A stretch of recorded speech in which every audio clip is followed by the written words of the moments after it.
Hey everyone, welcome to episode 1 of Music Theory for Songwriters. I'm Erol Osiver, but I frequently go by Erol Oz. And the first thing I want to talk with you guys today is about meter and tempo. So, that song that I was playing for you guys in the introduction was called I Would Be Lost Without You. And I knew that right at the very beginning of the creative process that I was just wanting to write a fun, bouncy, light-hearted, quirky pop song. So I knew that it was going to be quick, and I knew it was going to be light, and I knew what the feel and the beat of the song was going to be before I even started to figure out what key I wanted it and what chords I was going to put to it or anything like that. And I think this is so important because the beat of the music is the very first thing that hooks anyone onto the song, even before the first lyric comes in.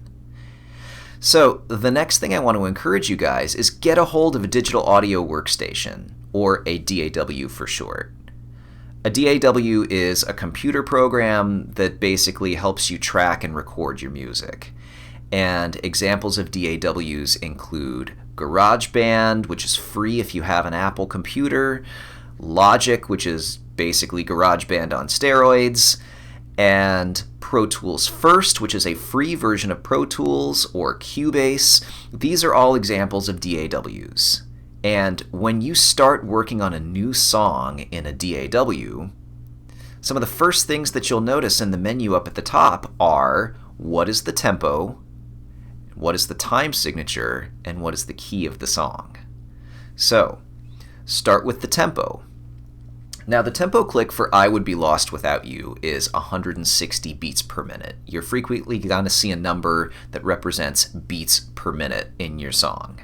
So if you have one of those analog watches with the Mickey Mouse hands ticking away, one tick on the second hand of your watch is 60 beats per minute because there are 60 seconds in a minute.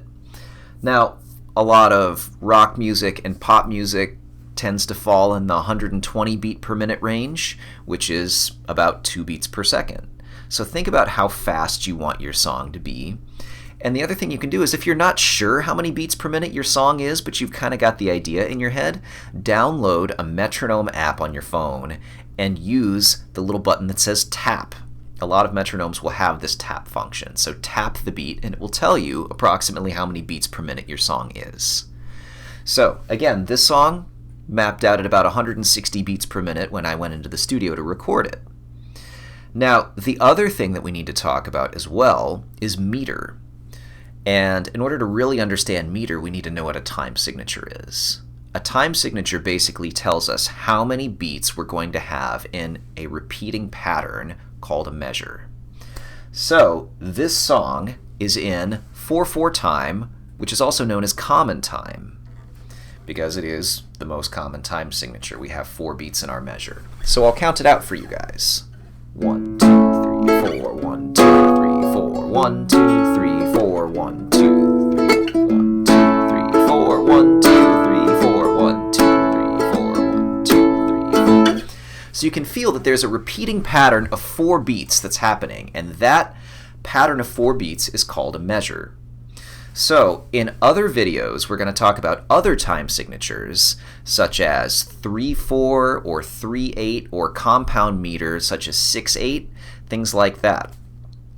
And I'll tell you, if you want to add a lot of variety in your songwriting, make sure that you pick different tempo clicks and different time signatures to your songs, because if too many of your songs have the same beat, it's going to make them all kind of sound the same. So if you want to avoid people saying that your music sounds the same, think really carefully about what you want your tempo click to be.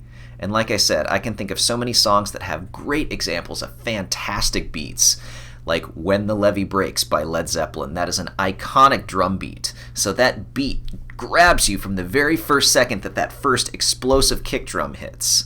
So think about the tempo of your song, and think about the beat, and think about the time signature, and that's a great place to start. In the next couple of episodes, we'll explore more time signatures to be able to help you broaden your palette and expand your songwriting capability. But in the meantime, make sure to subscribe to me on YouTube and follow the series. Thanks, guys. I'll see you next time. Without you, you know I love you, and I hope you always do. 'cause I would be lost without you.